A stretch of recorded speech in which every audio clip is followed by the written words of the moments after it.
Whoop, whoop, whoop. I am back, ladies and gentlemen, and I finally got my hands on a copy of Pacific Rim Blackout. I think it came out here later than in the States, so I had to order mine from over there, which meant waiting on and paying for additional postage. But you know what? I regret nothing. Actually, can I get a like for exorbitant postage fees? That would maybe keep the sting off that. Maybe. Not really, though. Blackout is the prelude graphic novel to Pacific Rim the Black and centers around the one and only Hercules H. Hansen. Does he have a middle name? I don't know. He should do. That would make him Triple H. Now, for those that don't remember, he's probably the most experienced pilot in the PPDC fleet, having piloted every mark of Jeager ever produced, whether that be in the field or as a test pilot. And on a more personal level, having lost his wife in the scissor attack and his son in the Battle of the Breach. So although he's kind of a side character in the original movie, he's pretty central to the overall universe. As we know from The Black, he's now pilot of the latest incarnation of the Stryker line, called Berserker, the Black opening with Berserker succumbing to an acid quill before initiating the Black. So the purpose of the Blackout novel, first and foremost, is to contextualize and give some background to this moment. Maybe give us some more info on what the Black actually is and what prompted the PPDC to execute such an extreme measure. So it opens up with some introduction from Herc, questioning how we went from thinking the breach was sealed after the Battle of the Breach to where we are now, with the number of kaiju incursions slowly and steadily rising. We jump into the middle of Stryker Berserker battling with a Cat 3 called Tarantulos, an 8-eyed arachnid-style beast which has these sacs on either side of his throat. I quite like this guy. Stryker gets support from a previously unseen Jeager called Vanguard Horizon before Horizon is knocked to the ground by Tarantulos, and Stryker has to come at it from behind, managing to kill Tarantulos with a new weapon that we haven't seen before, something called blaze gauntlets, which heat up Stryker's hands, and after it grips the kaiju right around its head, eventually ends up melting Tarantulos' skull. And that was a pretty awesome kill. By the way, I'm thinking about starting a segment called Top 5 Kills, so look out for my video on my Top 5 Pacific Rim kaiju kills, because this one will probably be in there somewhere. It comes out that whilst I thought Stryker Berserker would be a shiny, brand new Jeager straight out of the showroom, so to speak, it's actually been in service for a while and has taken quite a beating, with some characters even referring to it as, you know, the old girl, and the old girl's seen better days, and saying things like that. And the same definitely applies to Herc, who's also seen better days. Herc wakes up in a hospital bed and argues about whether he should retire or not with his niece Olivia, and I'm not sure if she's been featured in Pacific Rim yet, but she's the daughter of his brother, Scott, who he piloted Lucky 7 with, before they had a falling out because of his brother's dodgy side gigs selling Jeager blueprints and schematics and secrets to the private sector. An alarm goes off to alert them that 2 Cat 3s and a Cat 4 are coming through the breaches, and Marshal Rusk reluctantly allows Hansen to pilot Stryker to assist Vanguard Horizon and Paladin Tornado. The 3 kaiju are Category 3 Hammerhorn, which kind of looks like a purple copperhead, Category 4 Jawhide, which has a long elongated crocodile snout, and Category 5 Frightcrawler, which is like a red centipede, and it's not my favorite design, I gotta be honest, at least not in graphic novel form. I can see how a live action version of this would look pretty cool, but here, So Stryker launches a volley of rockets into Hammerhorn, which deals with that one pretty easily actually, while Jawhide uses that huge jaw to crush Paladin's head. He didn't last long. So with one of the 3 Jaegers down, Vanguard gets in trouble while fighting Frighthorn, and Stryker Berserker finally whips out its blade, that Herc refers to as Inferno Blades, to get stuck in and cuts Frighthorn in half.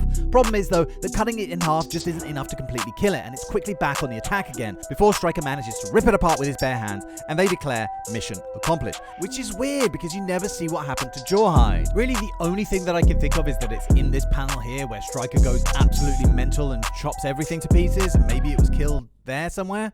Anyway, at this point, Marshal Rusk brings the news that breaches are opening up at a rate never before seen, and the PPDC are losing Jaegers left, right, and center too, citing the names of Vindicator Hydrax and Retaliator Hex among the fallen. So it's decided to invoke the Black, and it's finally explained what the Black is. And it turns out it's no great surprise that it's a protocol of last resort, meaning that when the PPDC are no longer in a position to defend the continent, a mass evacuation will take place where citizens must get to one of the 10 evacuation points, which doesn't seem that many, right, for a continent the size of Australia, only 10? But if they don't make it to the evacuation points, they'll get sealed into the continent by the defensive walls that were originally built to protect from kaiju attacks, but are now being repurposed as enclosure walls to stop the kaiju getting out. Now, I haven't really mentioned him yet, but Herc has a new co-pilot here, a guy called Cooper. He has a young family amongst those being evacuated, but their chopper is caught up amongst the chaos surrounding the emergence of a Category 4 acid quill. I thought these guys were Cat 3s. Anyway, so Herc, in one last act of defiance, disobeys orders and takes Stryker out for one last hurrah, as the saying goes, prompting Marshal Rask to send Vanguard Horizon after them to bring them in. And you'd have thought that there couldn't really be a less appropriate time for two Jaegers to be fighting with each other, but nope, that's exactly what happens. It's a pretty cool fight though, with Stryker using Gottlieb's rocket pods that had apparently been installed on Stryker to fly both Jaegers up into the sky before Stryker smashes the back of its skull into Vanguard's face to break him off and send him crashing down to the ground while Stryker heads to Meridian City. I quite enjoyed that fight, even though, like, just in the middle of everything that's going on, like, why would this happen? To me, Marshal Rask in that situation would probably just go, fuck it, let him go, Stryker Berserker's all banged up anyway, we need Vanguard Horizon to defend, like, we just don't have time for this, Stryker crashes down to see the ruined Meridian City, which has been pretty much reduced to rubble, and we even get an appearance of the kaiju dogs before Stryker finds the crash chopper and the survivors and gets them back to be evacuated. But just before they can take off, look who's back. It's that pesky acid quill again, and Cooper and Herc say goodbye to their families and throw everything Stryker's got at the acid quill to give the chopper a chance to escape. And this is where the Black kicked off. We get a little more detail here about the fight, but, not a lot. We see the blow that puts a huge hole in the con pod and kills the co-pilot, and we see Herc engaging solo piloting, and, well, the fight still pretty much happens the way it does in the Black, basically. And the novel ends with Herc telling his niece over the radio to make this a line in the sand moment, as if to say to the precursors, you've pushed us back this far, but no further. And that's the end, with Stryker stuck under the body of the acid quill, just as in the show. So we still don't know whether Herc survives this ordeal, but given the events of Blackout, it kind of looks less likely to me now. Finding out that Stryker Berserker had been on its last leg for a while before this fight makes me feel like, wow, maybe he's not coming back from this after all. And I can't get over seeing him clutching his chest like that early on, I really can't. But that said, if this was the moment of his death, I find it suspicious that they didn't give him more of a definitive send-off, like, I don't know, maybe a funeral scene. I don't know, but the door doesn't feel quite closed to me yet. So I think that the Black will either give us that moment of like his funeral, or maybe the kids looking up at a statue of him, months later, or he has survived this and you will see him in the Black and he will probably die in the Black. That's my feeling. Because if he survived everything that he survived, plus survives this, what we're seeing now, plus survives the events of the Black Season 2, I mean, Jesus Christ, that would make the guy nigh unkillable. So I really enjoyed Blackout. I whizzed through it in maybe, I don't know, an hour maybe, probably less, but it felt like it whizzed by in a few minutes. I was hoping for more detail in a number of places, like an explanation, even a theory on why the breaches suddenly ramped up in number the way they did. There wasn't much that we didn't know already about what the Black was, like no mention of the satellite array that we saw crashing in the show. Like there were a couple of annoying inconsistencies in there too. Like I always thought the acid quills were category 3, like I read that online somewhere, whereas here they're designated Cat 4. Fine, so they're Cat 4. But on the other hand, acid quills don't really feel like Cat 4s to me, bearing in mind that that's the same category as Copperhead. To me, it always felt like it would take 2 or 3 acid quills to rival a Copperhead, otherwise Copperhead would just steamroller them. In defense of the acid quills though, I will say that in Blackout they managed to give the acid quill much more of a presence here. I think maybe because there's only one of them, but it just seems much more fearsome than all the other kaiju in it. Still talking about the inconsistencies, in one panel they say that there's 3 kaiju incoming, 2 Cat 3s and 1 Cat 4. Then one page later, turns out that there's 1 Cat 3, 1 Cat 4 and 1 Cat 5, which might just be a typo or whatever, but it's slightly odd. And speaking of that Cat 5, this thing, Fright Crawler, really does not feel like a Cat 5 to me. If you think about the other Cat 5s we've had, Slattern and what was the other one, Raijin, this was basically just a big worm. There was the fact that I mentioned already that Jawhide suddenly disappeared, and I've gone back to this 3 or 4 times. The only thing I can figure is that this panel is trying to depict Stryker going on some kind of slashing combo, some kind of spree attack, and kills it in there somewhere.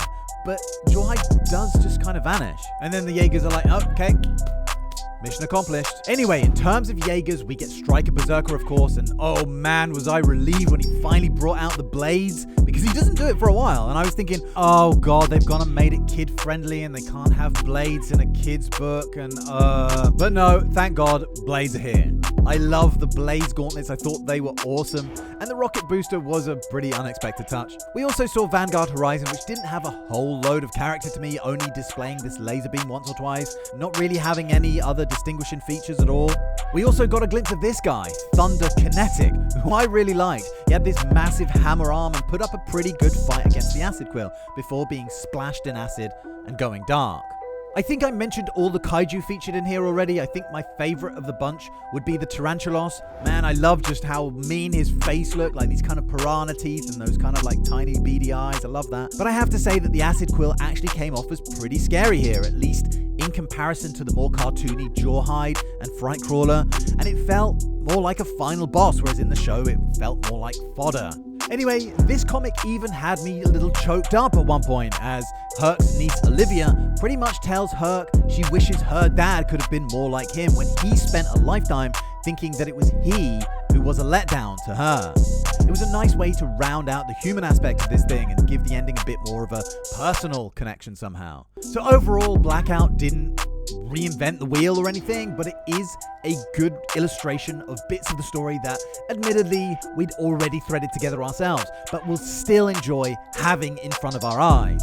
It's a must read if you're a fan, and I would highly recommend getting your hands on a copy to tide you over until season 2 of The Black comes out, whenever that may be. Come on guys, get it out there. Make sure you're subscribed to the channel, as I have explored most of the Pacific Rim material now. I think I've done everything bar the novelization. And make sure you hit the little bell icon so you don't miss all of my videos about season 2 whenever that finally does come out. Jesus Christ! So until the next one, let me kindly invite you to get out of my head. Thank you very much for watching, and cheerio, bye!